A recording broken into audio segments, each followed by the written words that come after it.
May God grant me the words to speak his thoughts.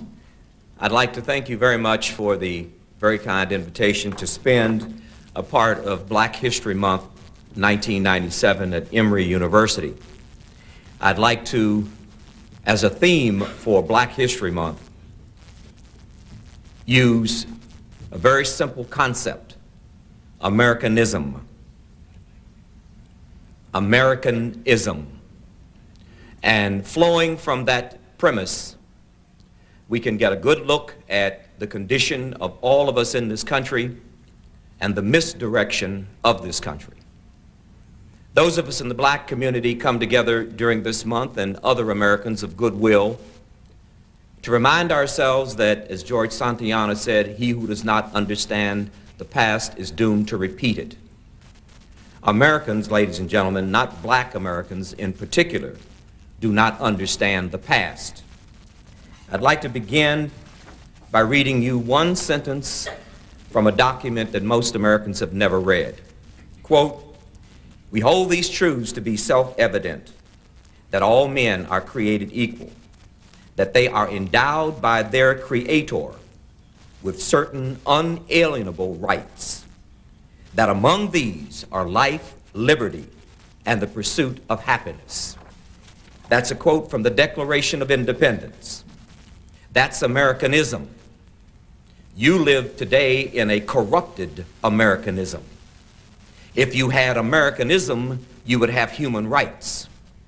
And if you had human rights, you would not have racism, sexism, or ageism. And the fundamental struggle that must take place in America, once again, as it took place in the 18th century, is a struggle for Americanism.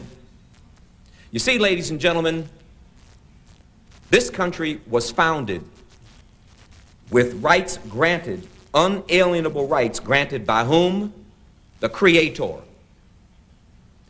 The founding fathers, some of whom were racist, some of whom owned slaves, still had a wonderful and a great idea and have created a living document, the Declaration of Independence, the Constitution of the United States, as well as the Declaration of Independence, that survived them and grows and changes as times and conditions change.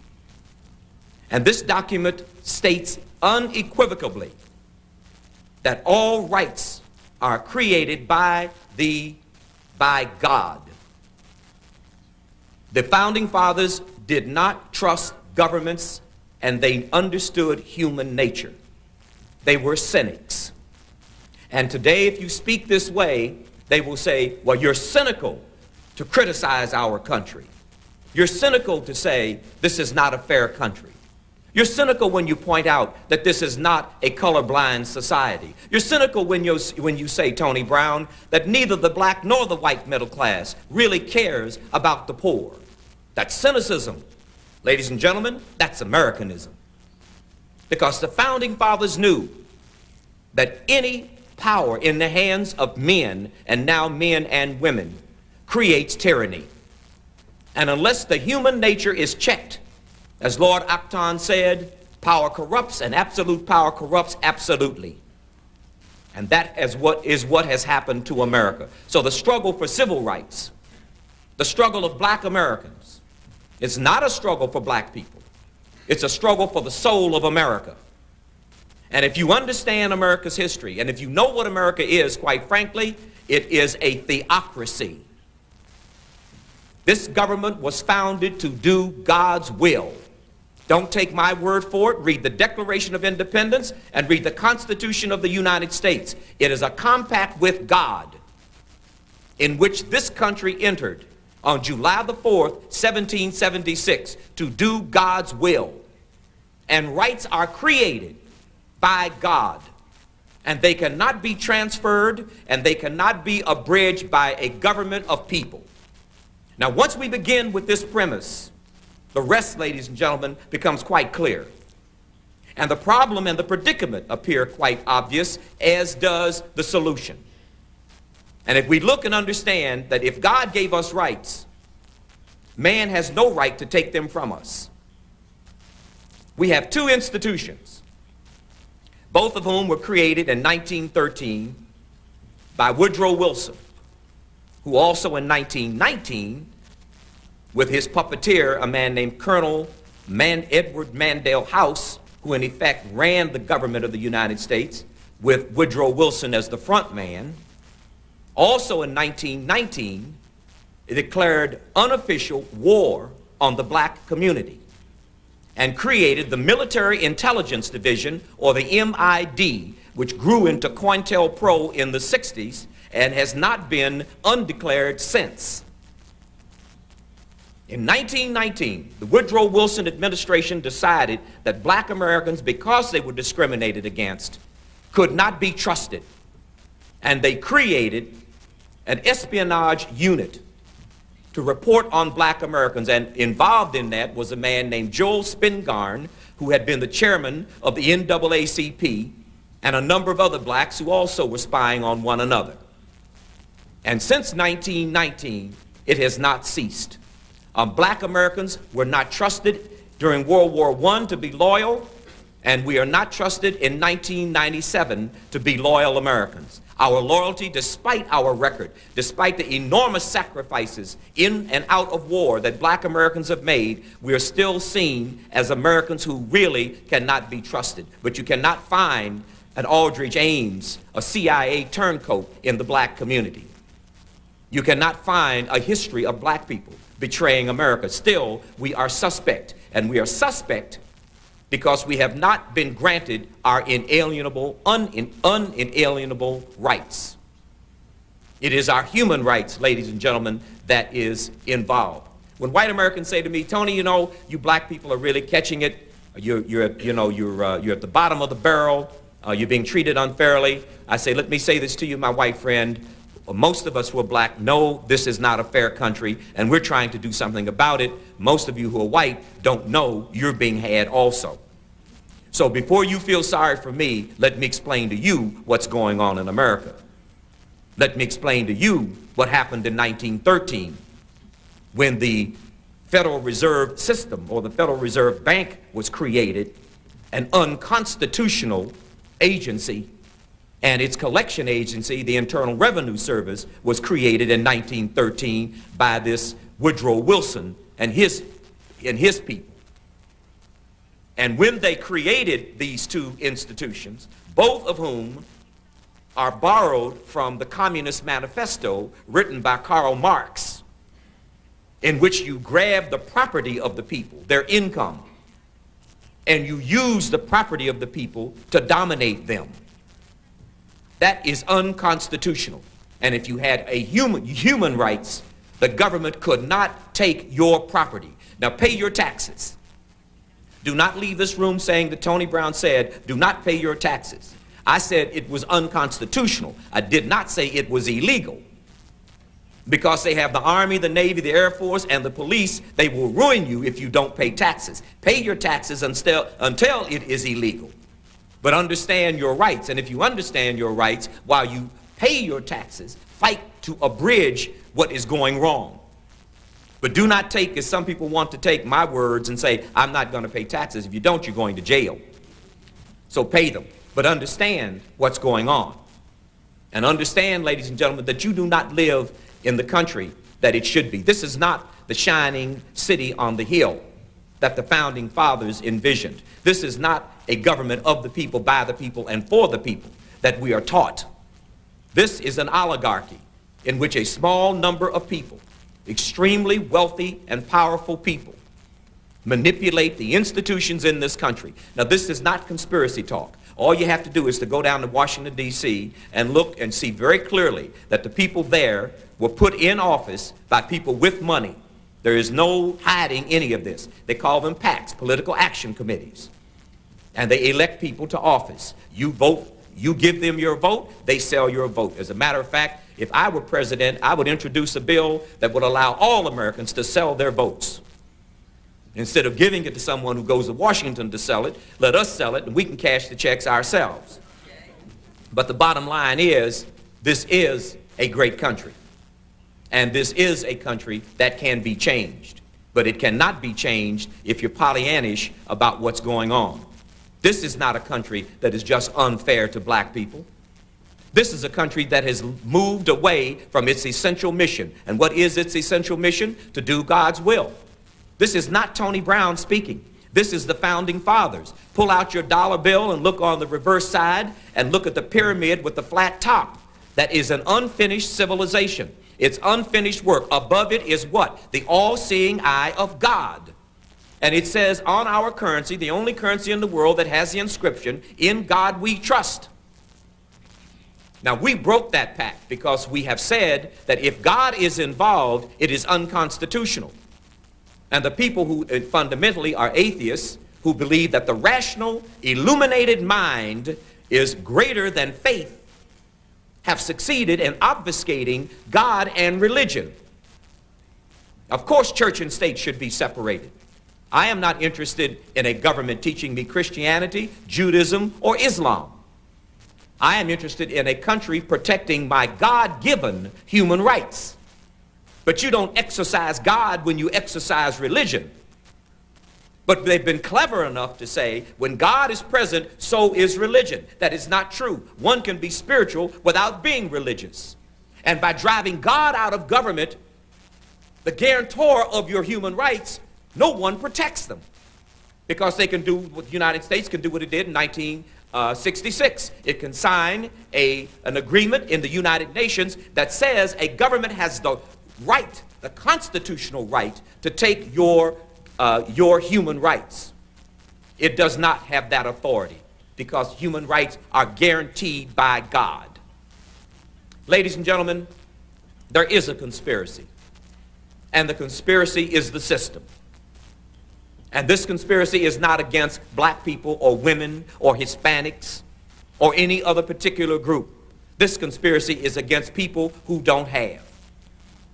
And the only way you're going to fight the conspiracy of the ruling class is to become the ruling class, which means that the people in this country are going to have to watch the black community, which is vigilant, which sees things coming around the corner, which now is criticized from suffering from, quote, mass hysteria, as though we don't have enough common sense to know there was a thing in the past called the Tuskegee experiment, in which we were experimented on. And don't lose sight of the fact that that 40-year experiment was held together by a black nurse. Don't try to make it black and white. Understand history for its instruction. Understand life based on right and wrong, and you'll always be on the right side. Yeah, there are some devils who are black and some devils who are white. As a matter of fact, blacks and whites are basically the same. Most of us are average. We have a few geniuses and a liberal sprinkling of fools. And anywhere you go, you're going to find that racial distribution. Don't try to make black people good. If a black man murders people who are white, he deserves to go to jail. If a white man murders people who are polka dot, he deserves to go to jail. It's real simple. No one deserves your loyalty unless they have character and unless they have deserved it. And the bottom line, ladies and gentlemen, is when you leave here, you will not leave with your wealth, your diplomas, or your plaudits. The only thing you will leave with is your character, if you have any.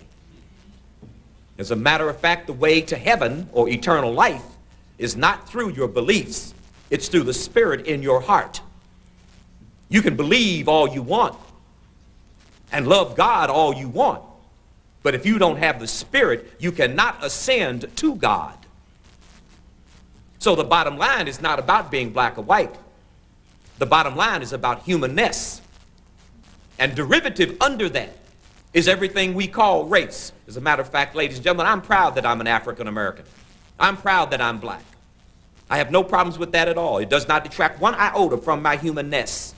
But I still know there's only one race, and that's the human race. A man saw me once, a white man said, "Tony, when I see you, I don't see a black person." I said, "Well, let me loan you my glasses, because I am black." Another white lady saw me once, and she said, "You know, when I hear you speak, you're very intelligent. I watch you on television, but you have a Southern accent." I said, "Yes, ma'am. And if you had been raised in Charleston, West Virginia, you'd have a Southern accent. I'm what I am, and I am happy to be what I am."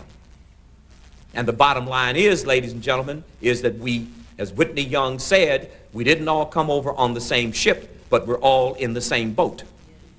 And what is happening, ironically, in America is something I describe in my book as socioeconomic metastasis. You all know what socioeconomic means, your social and your economic status. Metastasis, of course, is the spread of a pathology from one site in the body to the other. If a man gets, for example, a cancer of the prostate, it metastasizes or spreads to his lungs, and he dies because he can't breathe. Now, in a society, the group that is the most marginalized, the group that is discriminated against because of race, then sub-discriminated against because of the poverty that the racism creates, then sub-discriminated against because it's unable to get an education, because it's impoverished, and because of the other factors. Now, when you marginalize that group becomes the canary in your society. You know, when the miners used to go to work, they used to take a canary into the mines.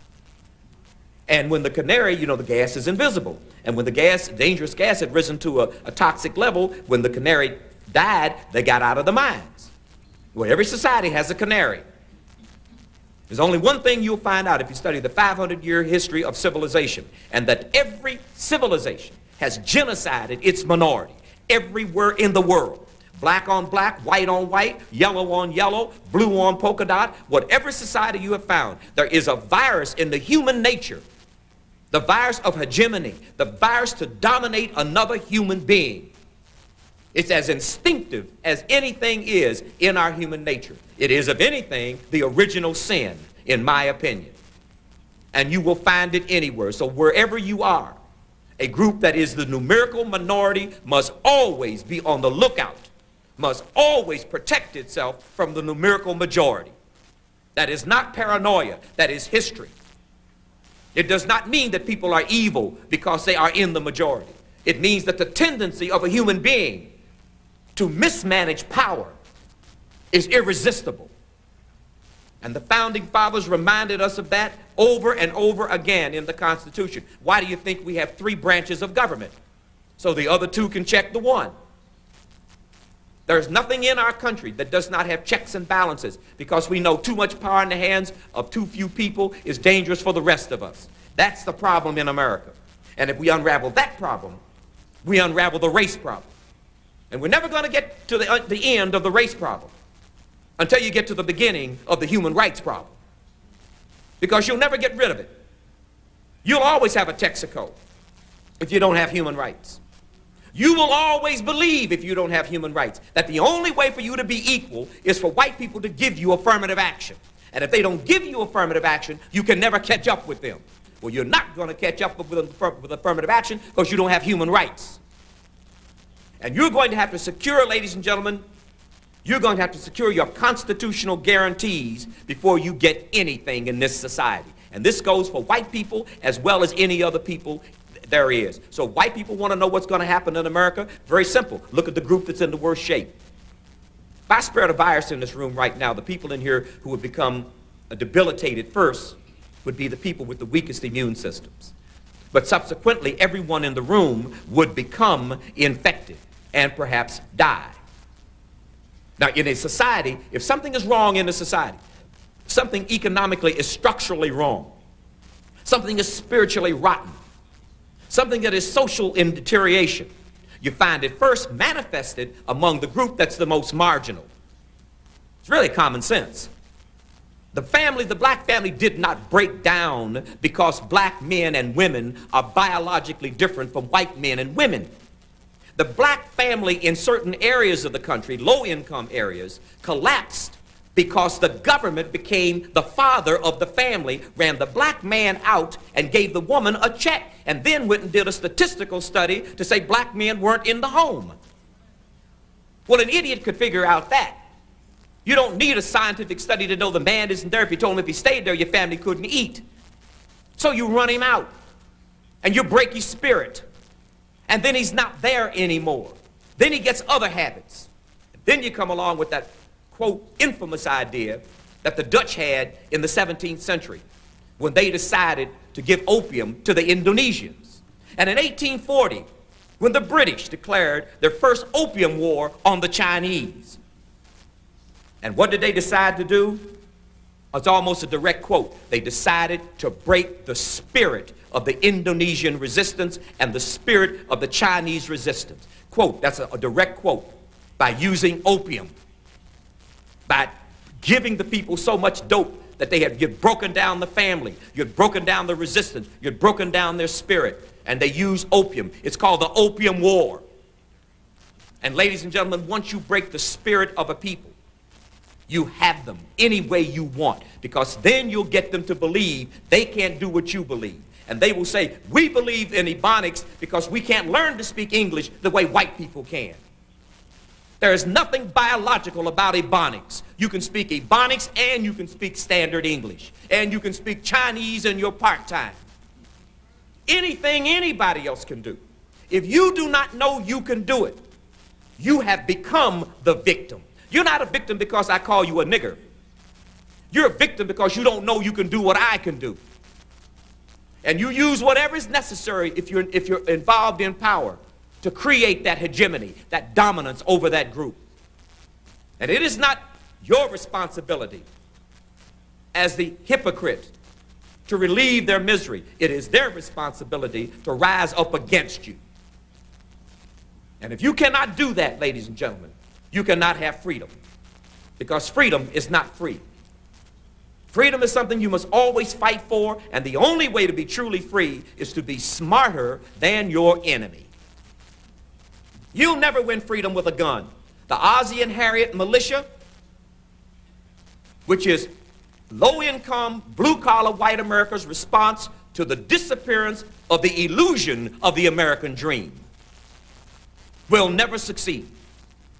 And I was somewhere last week in a debate up at Trinity College up in Connecticut, and one black law professor at a major university threatened the white people in the audience by saying that if affirmative action is canceled, black America will riot all over from one coast to the other. Well, first of all, ladies and gentlemen, black America is not stupid. And number two, poor people don't get affirmative action. And they're not interested in dying and burning down their homes for middle-class blacks. If you don't believe me, read Claude McKay in 1920s, when Claude McKay said, there's nothing more ridiculous than seeing black folks in overalls out in the rain picketing to get jobs for middle-class blacks who wouldn't be caught dead standing next to them. No, black people are not crazy. They're not going to burn down their houses because the government decides not to give us a program. The bottom line, ladies and gentlemen, is we are going to get out of the situation, not by threatening people that we're going to riot, because there is a substantial percentage of white America that has gone crazy, and they have guns. And they would love nothing more than you and I to run out in the middle of the street with bows and arrows and rhetoric, and that's all we've got, and say we're going to start a war. You wouldn't be here for breakfast tomorrow morning, so you can discard that. And the enemy loves you when you talk like that. That's why they put you on the front page of the magazines. That's why they lead off the news story when you say you're going to harm white America. It just feeds everything that is going to come back to you in spades. No, there's a way to do it. And the way to do it, ladies and gentlemen, is to know first who you are. You must know your history. Not so you can believe, as unfortunately some corners of our community is led to believe, that they learned black history in order to hate white people. I don't know the purpose of that. I don't know what purpose white people hating black people has served. I don't see it. I don't see the growth of the economy coming from racism. I don't see prosperity in this country because some white people don't like black people. I don't see any benefit. I see psychosis and neurosis and hatred on both sides, polarization, separativeness, an economy that doesn't work because we don't have the character to understand right from wrong, all of which stems from the lack of compassion for one another. I'm not asking anybody for that integration business. I don't believe in it. I don't care who you sit with. I don't care who you marry. I don't care where you live. I am not interested in being anything but what I am. And we made a mistake back in the 40s, 50s with that chasing people all over the country. I got to sit next to you at Emory in order to learn. You're at a wonderful university here, and I'm happy that you're here. Whatever university you go to, I'm pleased that you go to it. Morehouse, Emory, Spelman, whatever it is, University of Georgia, Georgia Tech, wherever you go to the university, go there, do your best. But the bottom line, ladies and gentlemen, is you have to understand that you are qualified wherever you are. and you must maximize the information. And we are not going to be any better than anybody else because it is not going to work. I don't want to be in a position where I have to be smarter than you, run faster than you, think better than you, have a woman prettier than your woman. I don't want to live in that world. I want to live in a world where whatever satisfies me, and I can contribute to the maximum of my ability to do it. That's freedom. You're not going to be free fighting other people and thinking you've got to do something that they can't do. White people have made tremendous contributions to this world. Black people have made tremendous. Yellow people, brown people, all of us have made tremendous contributions. Now let it rest at that. But there's some people who are white who believe that all Americans must be Eurocentric, that all black people must try or want to be white because it is impossible to be white. I don't want to frighten anybody in here, but if you were born black, that's the way you're going to die. So I suggest you get on with it. You adjust to it because then nothing is going to change. Just take that as what it is and go on and do something else. You don't have to make a big thing. Lady Macbeth, every time she turned around, I didn't kill him, I didn't kill him. Well, if you didn't kill him, why you keep talking about it? Why don't you just let it go? I don't have to tell you I'm black. I'm black. I'm really black, Really, I am. I'm really black. I'm African, you know what I mean? I don't have to tell you that. If you don't know it, then that's your thing. I know who I am. There's an old African proverb. It's not what you call me, it's what I answer to. The bottom line is once you know who you are, like a guy standing in front of me, 7'9", and I'm threatening to beat him up, he has to laugh because it's a joke. I mean, how could he be threatened by me? He can't be. And if you know who you are, you're not threatened by someone who says they're going to do something to you. They can't do it. So it doesn't matter. Once you get that kind of who you are and you know your own thing, for an example, there are people who say, well, we all come from the same place. These whites, like the Pat Buchanans, the nativists, they used to call them back in the 20s, a hate group. That's all it is. It's saying that America is strictly for white people from a certain part of Europe, not even all white people. As a matter of fact, nativism says all white people aren't white. They shouldn't be in America at all. If you're going to be in America, you should be like them. Most of them I look at, I don't want to be like. And the bottom line is, I'm an American because of what? Because of God. And I'm an American because of what? Americanism, which guaranteed me my human rights. That makes me an American. I don't have to be any other kind. So if you want to be with somebody, be with whom you want. But you don't have to be with somebody in order to be whole. This thing about busing. We got to get you on a yellow bus really early in the morning, ship you across town so you can sit next to this white person in these good white jeans will jump in a little dummy's body and you learn to read, write, and count. That's, first of all, a racist assumption. Secondly, it's stupid because only 20% of white people finish college. 46% of Asian Americans finish college. So if you want to bust Tony Brown, you bust me to Chinatown. That's where the smart folks live. The bottom line is, you're simply what you are. And if you think that Asians have a lock on being intelligent, they do perform better than any other group in the United States for very simple reasons. They use their Confucian history. They use their Confucian legacy. And in Confucianism, which is basically the philosophy of most of the Asia rather, and the Pacific Rim, is that people believe in strong families and education. Now, anytime you get a group of folks who are going to have a strong family unit and are going to insist that everyone is educated, you're going to have high-achieving people. Now, you can't achieve in a country where there's no money. But when you get to a country like the United States, where you have a flourishing economy and you use those kind of traits, then you're going to be very rich, very successful, etc., and so forth. See, it's your culture. Now, if your culture tells you you can't make it because the guy at the top is white and you can't get there because they don't have a program to get you there, you're not going to get there anyway, even if there were no obstacles. You're only going to get there if you understand what America's all about. America's for sale.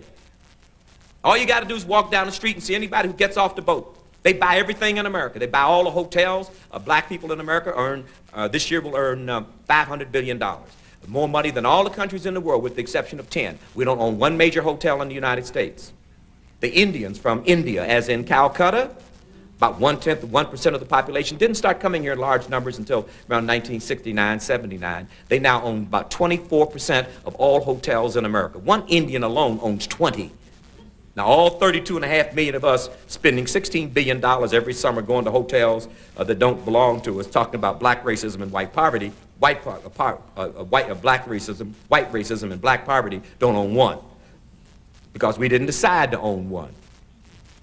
Because we did not in the turn of the century, we didn't decide to be equal, we decided to be accepted. We had to fight segregation. The civil rights struggle of which I was a part was a phenomenal and a success, a phenomenal episode and a great success. We had to knock down the barriers. You can't have opportunity with barriers.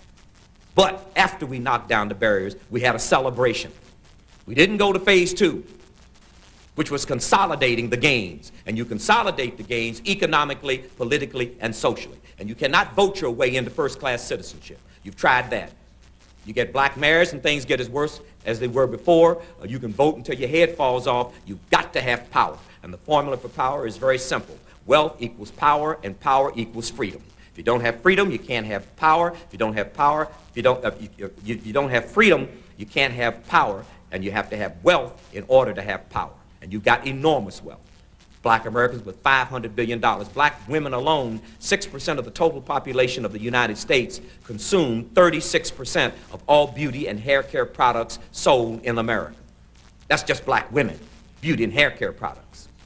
And I could go on and on and on. We're 12% of the population. We buy 18% of the orange juice, 20% of the rice, 26% of Cadillac cars, 99% of floor shine shoes. We're 12% of the population, and we drink 20% of the Scotch whiskey. If you took blacks out of America, Wall Street would collapse last week. Now here's the bottom line. The bottom line is nobody is going to help us. All white people are not racist. The white population does not get up every morning and place a conference call to keep us down. As a matter of fact, the white population tries to avoid even discussing us. They don't want your books even in their homes on the coffee table. It's okay if you're playing football or basketball or singing or dancing, but if you're thinking, there's a distance there. So don't get mad at folks for being what they are. As a matter of fact, I call upon all black Americans, I beg you, I beseech you, please let white people go. Wish them a nice day and a wonderful life. Take some of that pent-up energy and role model, use white America as your role model. You see, instead of some of us being critical of white America, many of us should be emulating white America. I'll give you 4 specific areas. The white population in America loves to live together. The white population in America prefer to marry people in their own group. The white population in America prefers to educate its own children. The white population in America prefers to spend its money with people like them. Now, let's look at the black population. The black population does not like to live together. As a matter of fact, we call our neighborhoods segregated. And when we all live together, we say it's segregation, and therefore we certainly shouldn't be segregated, should we? So the very first time we get a job, we move away from our people. That's a movement we have. This is not something that white people make us do. This is something we've decided is good for our community. And then when we do that, we create 2 black communities, don't we? We leave all the poor ones over in Harlem or Watts or South Central LA or the South Side and the West Side of Chicago. Then those of us who got a job get as close to the white people as we can because we tell ourselves that's where the best schools are. Now, the best schools are there because where we used to live, they don't have any money, they don't have any tax base because you and I took it with us. See, if you went to England and all the smart people who got a job and finished college moved to France, France would become a affluent neighborhood and England would become a slum. So if you have a movement not to live together, and only the people who can get away from the other ones are people who are the most affluent and the best educated, then you can never catch up. So I think we should emulate the white population and learn to like to live with each other. Now, I'm not asking you to move into a rat-infested neighborhood and threaten your lives. That should never be the choice. The alternative should be to make our neighborhoods as good as anybody else's. And if we can't, then maybe somebody is right when they say there's something wrong with us. And then there's the idea of marrying. I mean, white people love to marry one another. Most of them do. And in our community, we have a tradition. Like whenever you get your $1 million, $2 million, whatever it is, playing football or basketball, you'll marry any kind of woman other than an African-American woman. So we marry away, and we take the little money away. Of course, when we get in trouble, we yell for the black folks to be on the jury. I say this. I say O.J. got a fair trial. Because the law says what? You're supposed to be tried by your peers. Well, an all-white jury tried him. Now, I think he was tried by his peers. So the bottom line is, we don't like to be with one another. And then, education. We don't want to set up schools. We want to be bused. Bottom line, ladies and gentlemen, is I point this finger at you, and 4 are pointing at me. And responsibility is more than a word. Maturation and maturity is what we have to grasp. Because let us understand that we learned some bad habits during slavery. And many of those habits are dependent and dependency habits that we must shake. Nobody else can get rid of that but us. And anywhere you go in the world, all you got to do is to get somebody's head, get their psychics, and then you can control every aspect of their lives. You must take back your mind. You must decide to be powerful. Therefore, the first step must be self-empowerment. Here's a little 16-year-old black girl. Didn't finish high school, but she's been taking care of her little sister and brother since she was 8 years old. She's learned, she's internalized confidence because she knows she's good at doing something. So when you give her another task, she carries over the confidence from babysitting her little brother and her sister into the next task, which then she succeeds in performing, and she gets more. She internalizes more confidence, which accumulates in what? High self-esteem. Now, she doesn't have a lot of money, but she's got a lot of self-esteem because she learned to do something. Take this nice little affluent white girl from the suburbs. Never learned to do anything. When she was 16, she had a whatever you give them every week, of $300. A car. Never learned to do anything. So she got here to the university, and the first time the boyfriend walked out on her, she collapsed and cut her wrists. Because inside, she's never learned confidence in herself. She hasn't developed self-esteem. Self-esteem doesn't come from money. Self-esteem doesn't come from successful parents. Doesn't come from a safe neighborhood. Self-esteem comes from your ability to do something, and you build on that confidence. That's self-empowerment. And once you become self-empowered, then you are something to be reckoned with. And when enough of us individually are self-empowered, our community becomes self-empowered. And let me say this about our community. The only way to develop America, the only way to develop the black community is to understand what Jesus Christ taught us. He taught us 2 things. He taught us that we should love one another and we should help the poor. That's all you have to do. You don't need any other strategy. Love one another and help the poor. And if you look in the Bible, in the parable of the prodigal son, it teaches you what affirmative action should be. And it teaches you one of those 2 directives. And you know the story of the parable of the prodigal son. There was the father with 2 sons. They had a family business. And the young son wanted his share of the wealth, wanted to go out into the world, and he did, and he squandered it, and came back and realized that he had violated his laws, the laws of God and his father's laws. And his father forgave him and said, I'm so happy to see you back. I'm going to kill the fatted calf and hold a celebration in your behalf. The older son who stayed at home, the one who kept the family going, the family business, the anchor of the family, was livid. He said, I don't know why you've done that. He said, I'm the one who kept the family going, but you've honored the son who went against your wishes, who violated the laws of God. The father in his wisdom responded, your brother was lost and now he is found. He was dead and now he is alive, which means that the family had grown by 1. You can only strengthen the chain by strengthening the weakest link in the chain. You cannot strengthen a group, you cannot strengthen a nation by strengthening its middle class. You can only strengthen the nation by increasing the middle class, by getting people out of poverty. We have a president who in his State of the Union address this year announced, as both parties do every opportunity they get, another tax break for the middle class. And the middle class gave him a standing ovation, not knowing that he will destroy the economy and the future of the country with this course of action. The commitment of this country should not be to people who are out of poverty. The commitment of America should be to people who are impoverished. You cannot improve the status of your community by giving to one of us who went to a private school with both parents of whom are professional. You cannot improve the black community that way. You cannot improve America with entitlements in which you transfer $800 billion a year from one group to a middle class group to get their votes, and give only 14% of that budget to take people out of poverty. You cannot grow a nation that way, which is why our nation is now economically stagnant, because we don't have a new lifeline. People are coming into the world in poverty, and they're dying in poverty with the people they brought into the world with them. And the nation cannot grow that way. And it's a simple proposition. You help people out of the bottom. You don't give people anything but an opportunity. Freedom is all we're entitled to. Everything else is a gift.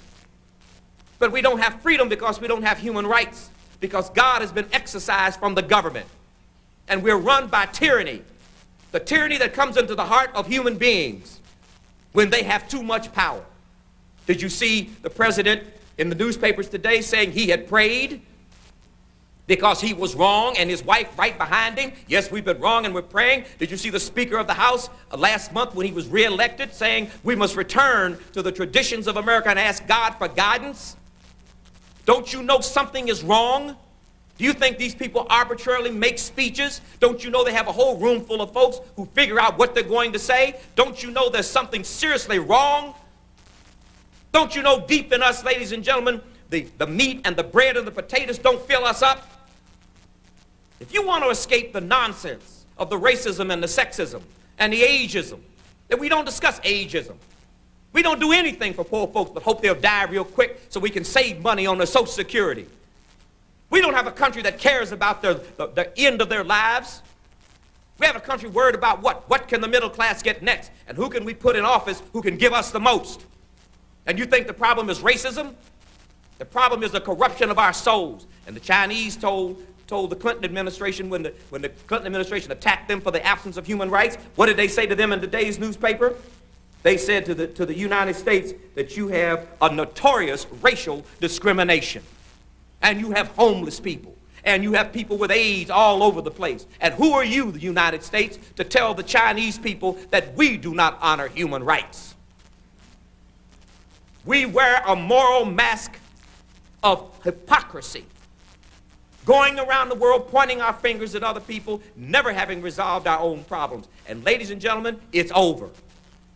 The world will no longer go for that. You know why? Because we've gone into the 21st century. And let me say this. Jesus asked us to do two things: love one another and help the poor. And if you help the poor, you're going to have affirmative action, because you believe in the prodigal son. You help the person at the bottom. Now, that may be a little too spiritual or esoteric for some of you, so I'd like to break it down in hard, cold, capitalistic, free enterprise terms. And I'll use as my example the National Basketball Association. And the National Basketball Association is quintessential affirmative action. Now, just look at the world, look at America, and see what kind of country you would live in if you practiced quintessential affirmative action. Not class-privileged affirmative action, quintessential affirmative action. Look at the National Basketball League. At the end of the season, when they draft new players, which team in the league gets the best new player?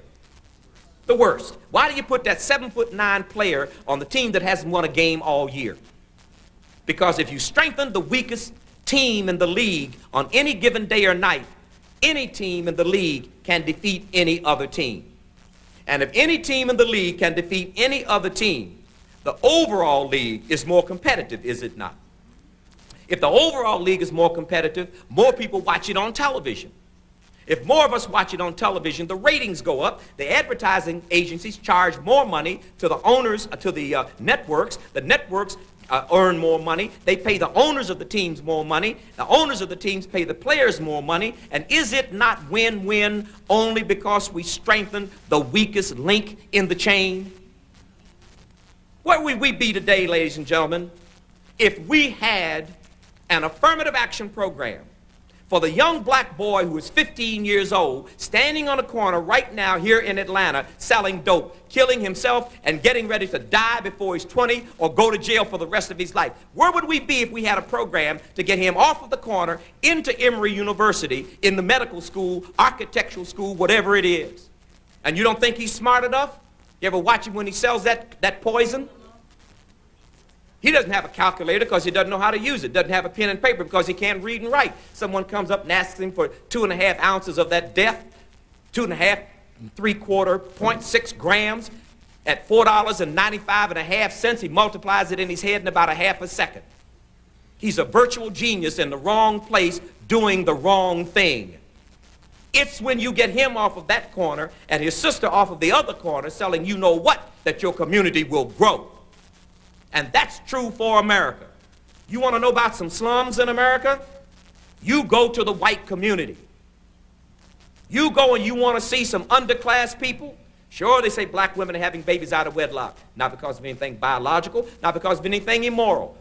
The reason is the government destroyed the black family and then wouldn't let you get a job. That's why the family broke up, and then let dope come in the neighborhood. And that wiped out everything. Drugs wiped out the family, filled up the jails, and spread the disease so-called AIDS. So the bottom line is this. If we indeed want to build America, we'll build it from the bottom up. And that's a philosophical thing that America won't come to grips with. Because we still got classism in this country, and it is as embedded in the black community as it is in the white community. And too many of us believe that W.E.B. Du Bois, because he wore fancy clothes and changed his name from Willie to W.E. Du Bois, we believe somehow because he talked about not doing anything and never did anything, and because Booker T asked white folks for money and did a little song and dance, and you'd have done a song and dance in Alabama in 1865 yourself, or you would have been hanging from the nearest tree. But he's got a university down in Alabama called Tuskegee. He set up 50-some national organizations. Then we didn't want to follow Marcus Garvey because he was too dark. Dark-skinned with a big, thick, wide nose. We wasn't going to follow him, and he wore uniforms. Black people in uniforms. Isn't that ridiculous? Look at those clowns. He had 1/3 of the black population behind him. If you'd followed Marcus Garvey, today you would own America. And you could wear anything you want. Talk about ebonics. Learning a language, something that is not even a language, and holding it up as a thing of pride. You know why you've got to speak standard English, whether you like it or not? Because you don't use your money to help yourself. If you use your money, instead of spending 3 cents in your own community, if you spend 97 cents in your own community, you could speak ebonics, nudonics, you could speak anything you made up. You wouldn't even have to speak. They'd tap dance every time they saw you come down the street. But as long as you're going to give everybody else 97% of your money, you're going to have to speak their language to get your J-O-B. The issue is not about language. The issue is about the absence of power and the understanding of the issues. All blacks I know want to talk about ebonics. I'm sick of it. They don't want to talk about what the issue is. The issue is powerlessness. And the powerlessness comes from the fact you don't recognize what you've got and you don't use it to help yourselves. And if you had self-empowerment, if you had self-awareness, if you understood what our ancestors had did for us, if you read the history, if you knew what Du Bois had done against us and what Garvey and Booker T had done for us, if you just knew your history, you wouldn't make the mistake of the talented 10th, thinking that you can be separated from 90% of your people and succeed. These Negroes set up separate institutions for light-skinned folks who had gone to college. They'd been free for 5 generations when slavery was ended. They had already graduated from college when most blacks coming out of the South were rural and uneducated. And those institutions flourish today in another name, in the name of the talented 10th. You're not talented 10th. You're black people, and you're no better than the worst black person in this country. And you're going to be treated just like every other black person. Until you get that straight, no laws and nothing from white people can save us. Nobody can do anything for us. If we made up our minds, as Rosa Parks did on December the 1st, 1955, not to sit in the back of the bus, you wouldn't be in the back of the bus today. Her feet hurt. Martin Luther King didn't start the civil rights movement. A seamstress did. Because she was tired of it. And you will see as you go throughout history that all great movements come from those at the bottom, from the average plain people. Jesus Christ, a carpenter, changed the world. And ladies and gentlemen, it is in this understanding of our roots that we find our substance. It is in this understanding of what we are, not different from anybody else.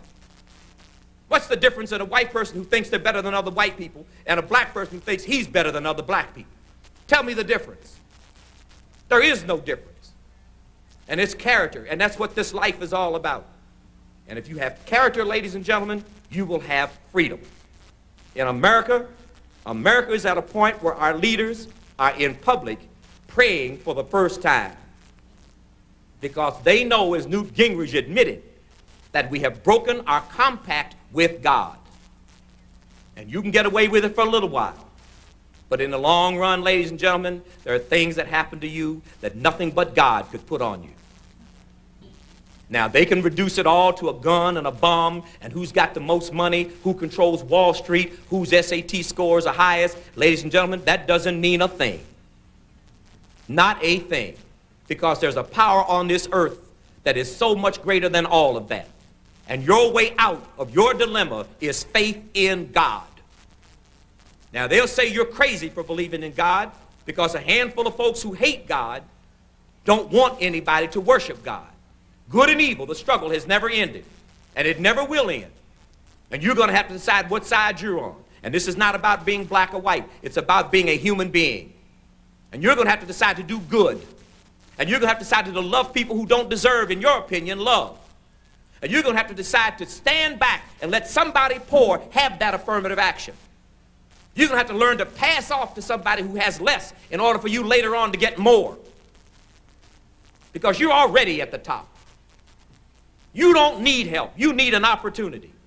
What you need is human rights. You come out of the finest universities in this country. You're the most brilliant and among the most brilliant students and human beings we've ever had. But you come out with a stigma because they say they gave you something and only let you in the first place because you're black. And it follows you for the rest of your life.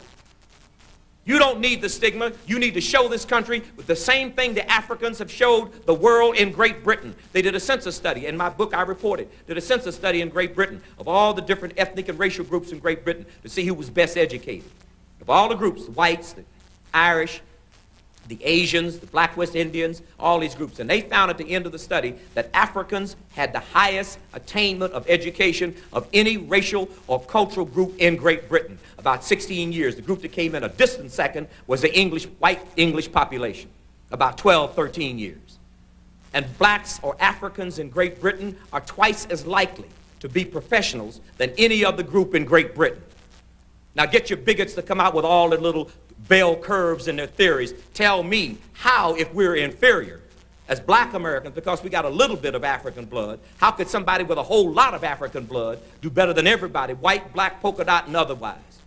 There's nothing inferior about us, and the difference between us and Africans in Great Britain is we don't have the mindset that they have. They didn't go to Great Britain to be bussed. They didn't go to Great Britain for affirmative action. They went to Great Britain to be the best, and they are. And when you decide black America to be the best, you'll be the best. Because anything you've ever decided to do, you succeeded. When you said you weren't going to sit in the back of the bus anymore, segregation disappeared.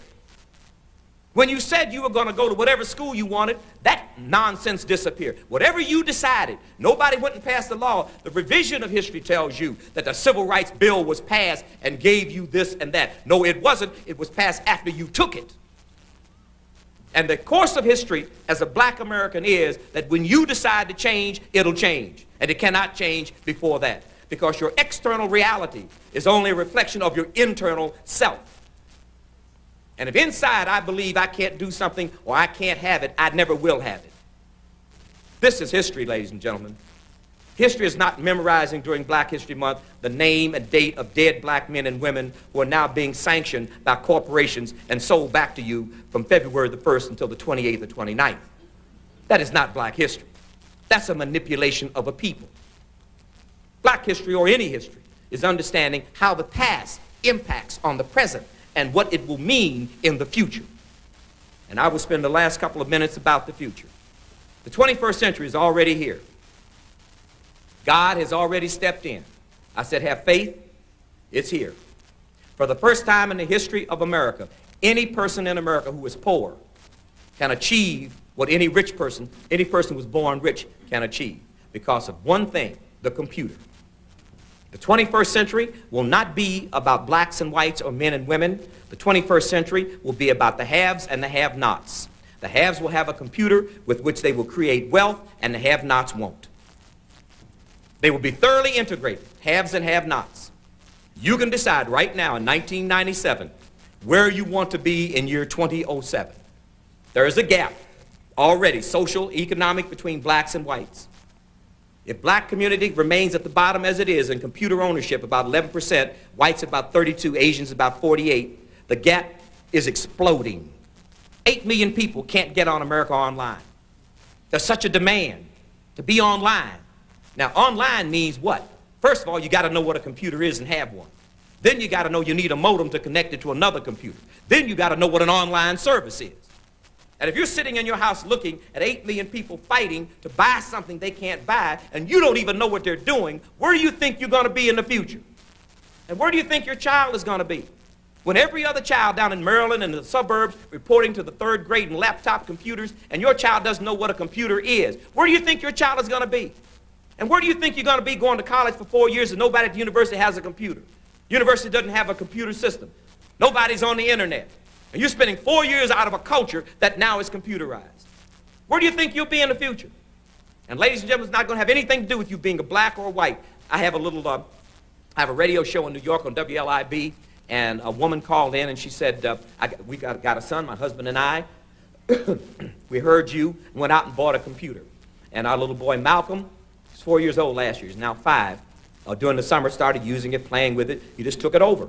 At the beginning of the summer, Malcolm had a speech impediment, and he was 1 year behind his class. After the summer with the computer, he went back to school 1 year ahead of his class with no speech impediment.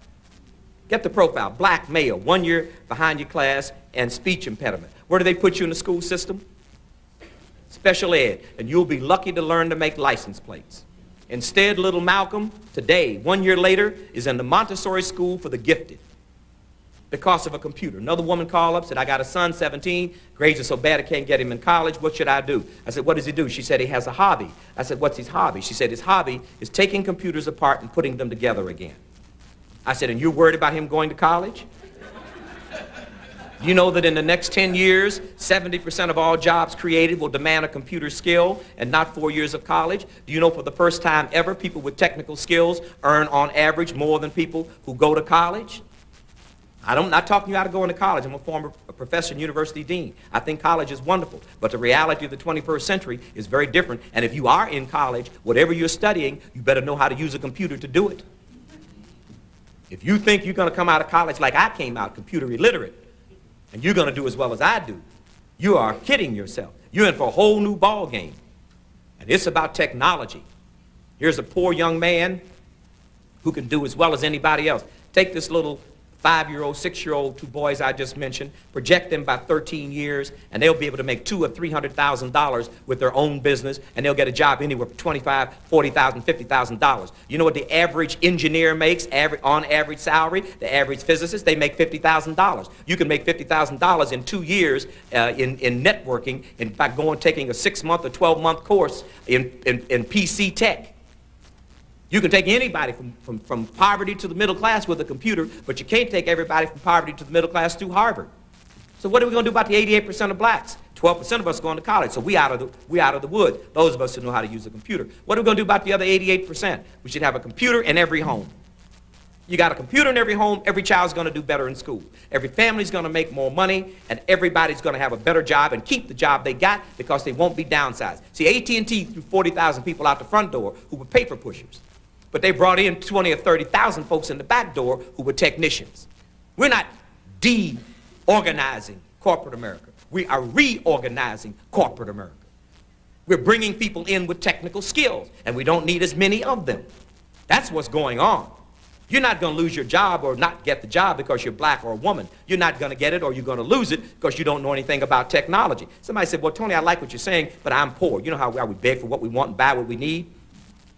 Well, yeah, I know you don't have any money, and I know, you know, your child, when you brought that child in the world, I'll tell you this, your child's not going to have a chance unless you get a computer.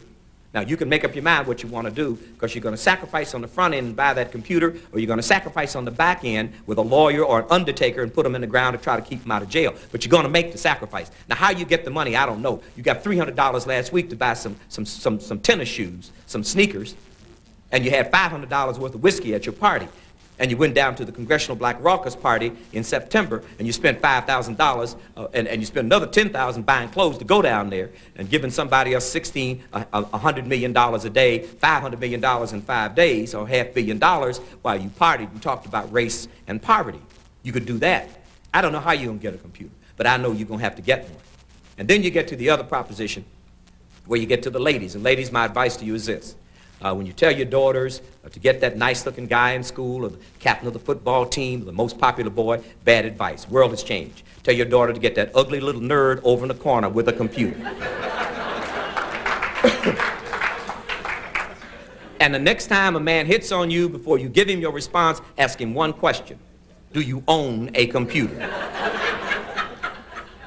Now, if we adopt some of these habits, our community will flourish. We will be anywhere we want to be.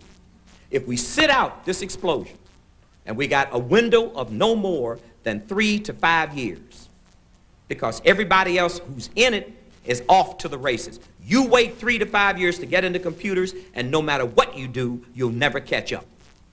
You get into computers today with every family having a computer, every child knowing how to use a computer, and it doesn't matter what anybody thinks of you, you'll have what you want. I started a little thing in New York, Connecticut, and New Jersey called the Cyberspace Cadet Corps. And I selected 100 young black and Hispanic children, and they graduate in February, Black History Month. Started them 6 months ago. We put them through 6 very rigorous months. Telephony, robotics, the whole 9 yards. None of that little stuff like making web pages. That's chump change. Sending emails. No, robotics and lasers, the whole 9 yards. These young people will never, ever in life worry about getting into any university they want.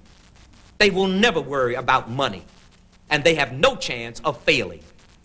And most of them are poor, all of whom are black and Hispanic, just because they are now cyber leaders. And each family had to agree that their young people would participate in another program we set up in which they will train other young people in technology.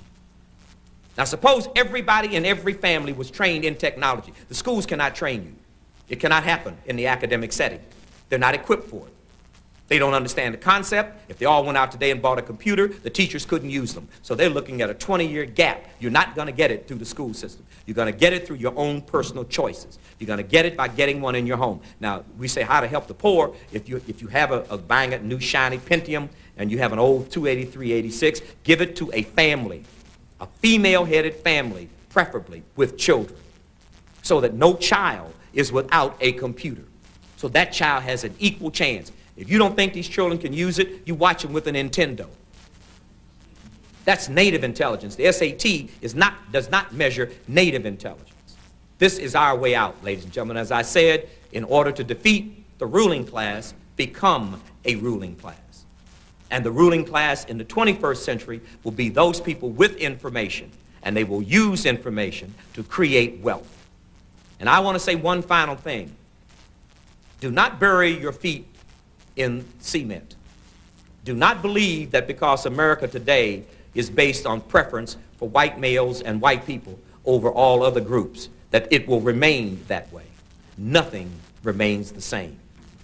Look at history. Look at the great civilizations that collapsed, and look at the emerging civilizations, particularly in Asia, that are going to clean everybody's clock. There is just no stopping the Pacific Rim from its growth. Little Hong Kong has a larger economy than the country of France. Malaysia, gross domestic product is growing 10.5% a year. The United States is growing at 2.2% a year. And the Federal Reserve and the government of the United States has a policy to maintain a high unemployment level, no lower than 6%, in order to protect the investors on Wall Street. And in order to do that, they must slow the economy to 2.2%, which means we cannot accommodate the growth in the population. So built into America's future, because of the government's own policies to maintain unemployment, it's a hoax to say you're going to put people off of welfare to get jobs when you have an intentional Federal Reserve policy to keep them unemployed. And when the stock market finds that unemployment went below 6%, they panic. So you're not going to make it thinking somehow this government will deliver. You're going to have to deliver yourselves. And it's not true, any truer for any group than for black Americans. So I say during this Black History Month, let us learn, ladies and gentlemen, to do what Jesus Christ asked us to do. Let us love one another, and let us help the poor. This is the greatest model for economic growth and political growth and social cohesion that we will ever find. And in that mix, introduce yourselves to the 21st century of technology. Empower every person, family by family, and we will be where we need to be in the future. I'd like to leave you with this challenge, and it comes from a poem called Flanders Field. And it was written to remind those who were left behind in that graveyard in Europe of the tremendous sacrifice that the soldiers who returned home had made. And it goes like this: to you from failing hands we throw the torch. Be yours to hold it high. If ye break faith with us who die, we shall not sleep, though poppies blow in Flanders Field. God bless you.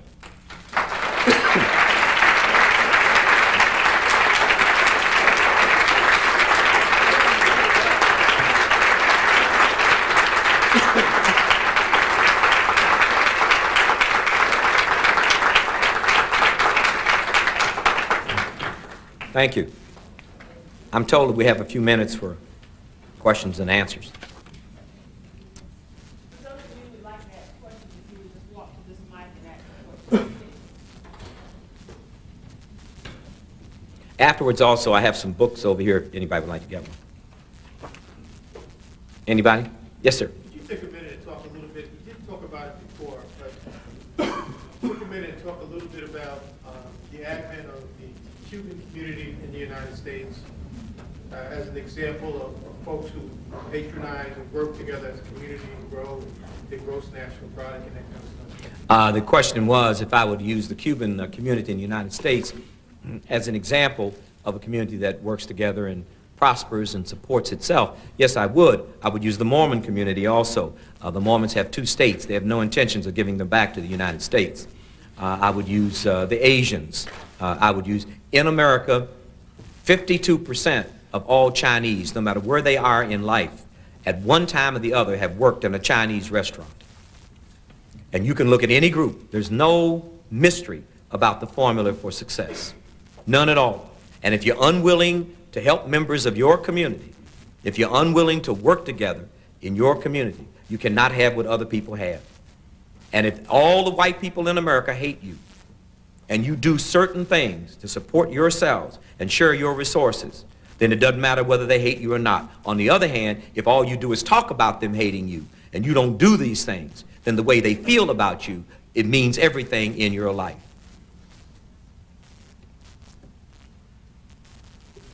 Yeah, I had a question. I was just wondering, is there possibly, if looking at it globally, a possibility that we might want to seek opportunities outside of America? I keep bringing up these things with my wife about maybe Johannesburg or something. I was just wondering, is it possible for us to seek opportunities? Yes, we should seek opportunities all over the world, and that's an excellent point. The point being that we now have computers which connect us to the internet. I have an online system like America Online. Not that big, of course, I wish it were, but you can go anywhere in the world. There are 50 million people there. By 1999, there'll be 200 million. And that means if you have a little business, you can go up there and put your name up. There's a guy in New York who's a construction worker, black guy. And he goes on the internet and he answers email for people who have too much email. He does that right in his living room. That's his business. I got an order the other day for some vitamins from somebody in Australia. They saw it on my webpage. They don't know whether I'm black, white, and otherwise, and they don't care. They think they like the vitamin and they like the price. So it's not just Africa. And you see, white people don't restrict themselves to making money from just white people. And you shouldn't restrict yourself to making money from just black people. You should learn to make money from anybody who wants what you sell. And this is a golden opportunity. And the price is so low. Getting on the internet, promoting yourself all over the world to a worldwide market. In 2 years, I think, 24% of all retail sales in America will be conducted electronically through a computer. And we're not in the future going to see Macy's and Gimbels. Those are dinosaurs. I mean, the institutions are going to change so radically that the people who know how to use this technology are really going to be the people at the top. So yes, use this technology, but go up on the internet, whatever it is, whatever you sell, to say you're selling it. If it's something related specifically to blacks, that's one thing. But you can sell anything anybody else can sell. And it costs pennies to do it. Yes? I'm really enjoying the lecture. Thank you. I have a son who's 12 years old, and he's really good at computers. He's But what now? Very good at computers. He enjoys it. It's like his pastime. But on the other tip, the school thing is really disturbing to him, and it's kind of like getting me a little bit down because we're trying to get him to work harder at school, but he's saying that something's not clicking. So we're trying to figure out a mentoring program. I think you mentioned something. Well, like I think this, and first of all, I'm glad you're aware of it, and I think all parents have to be aware that the computer is not a messiah, and it's not a savior. We will never be able to substitute parental supervision, and a child should not just be given a computer just to play with. It should be a constructive instrument. The software that the child has should be instructive software. It shouldn't all just be for fun and games. Even if you're playing a football game on software, it should teach physics or math or something. So if you do that, he'll have fun doing that too. Then automatically his grades will improve. In the program we have, we use the homework. They come 3 days a week after school for 3 hours and 4 hours on Saturday. So when we use a new application, when we teach a new technology, we use the homework as the content for the lesson. Can we get our hands on that? Or? No, anybody can do it. I mean, just get a computer and 2 people together and do it. You know, I mean, if I may say this, you're not going to find the program you need to save your 12-year-old son because the country doesn't have the awareness. Your son will be a victim. They will wait. They're now just waking up and making all kind of pious promises about us being the education leader of the world. You can't be the educational leader of the world with rhetoric. There's nothing in place for us to be the educational leader of the world. Your son is going to be a victim if you don't save him. You got to save your son from this system. You've got to do it. And there's a whole bunch of parents like you. So go and get 5 or 6 or 10 parents. Find a room at the YMCA, the YWCA, wherever it is, and take them to a computer 2 or 3 hours a day. The Japanese in Japan and the Japanese in America go to Japan school after they finish school. The Jews have a Jewish school after they finish school. I mean, New Year's Day, when we were all drinking beer and eating popcorn and watching the Super Bowl, the Japanese children were taking their annual examinations. I mean, it's where you want your son to be. Your son is not his mother or father. You be the parent, not his friend. And you ought to know, and I know you know, that if that child does not know how to use technology combined with reading, writing, and counting, he doesn't have a chance. But you got to supervise his use of, it's a phenomenal instrument, but you must supervise his use of it. Good evening, Brother Brown. Good day, sir. One of the problems I see among black men or black community here at Emory is that we allow ourselves to be divided by different organizations, whatever. You being a former member of the Greek system, could you speak on your feelings about allowing petty things such as Greekdom divide the black community here at Emory?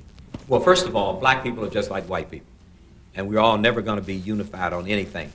And with regard to Greekdom, I'd like to say, how can you be black and be a Greek? Now, if you laughed at that, you don't know history, and you need to get my book, because anybody who is black is a Pelasgian, and the Pelasgians were the original Greeks.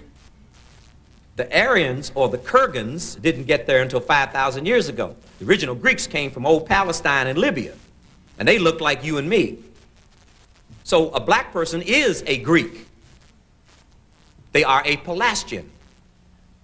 So that's the first thing, that they don't know how to defend themselves. They don't know how to explain what they are because they don't know their history. I'm one of them. It took me all my life to figure out the answer to that question because they don't teach it. With regard to all of us being unified, we're not all going to be unified. And if you look at the movement of anything in the world, Jesus Christ chose 12 people, and they didn't act right, but they changed the world.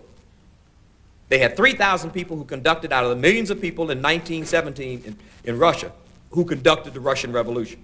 Only 3% of white people in America fought the British for the independence of the United States. 97% were afraid to fight. So anywhere you go in the world, a small handful of disciplined people control things. You don't need unity. You need a critical mass. If 50 black students at Emory decided to change the image of black students, they could do it. If 10 of you at Emory decided, you could change the image of black students.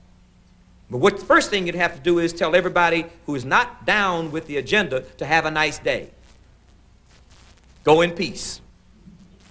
Because we're not going to let you stop us from showing Emory or Harvard or whatever it is, or Howard, that we will make the top scores on SATs and everything else they got at Emory. That's our objective, or whatever the objective is. But it's not about, well, you know why I don't do anything? Because the rest of them aren't ready. That makes me hip, doesn't it? I mean, I'm blacker than everybody else, so if they were all like me, it would be cool. No, that's not the answer. The answer is some of us have to get together and decide what we want to do that, and do it very well. And let the rest of them do what they want to do. It's going to be that way for the rest of your life. Those of you here now know it's been that way all of your lives. If you had not resisted temptation, you wouldn't be here at this university. If you had done what the average person did, you wouldn't have been admitted. You've always made these kinds of choices. These are critical choices. And you got to keep your eye on the sparrow. What is it that you want? What is your objective? And not let anything deter you. All talked out, huh? You just want to get to that after party and get some of that cheese and stuff. I know what it is. Okay. Well, I thank you very much. And I'd like to thank you very much, Doctor, for having me at the university.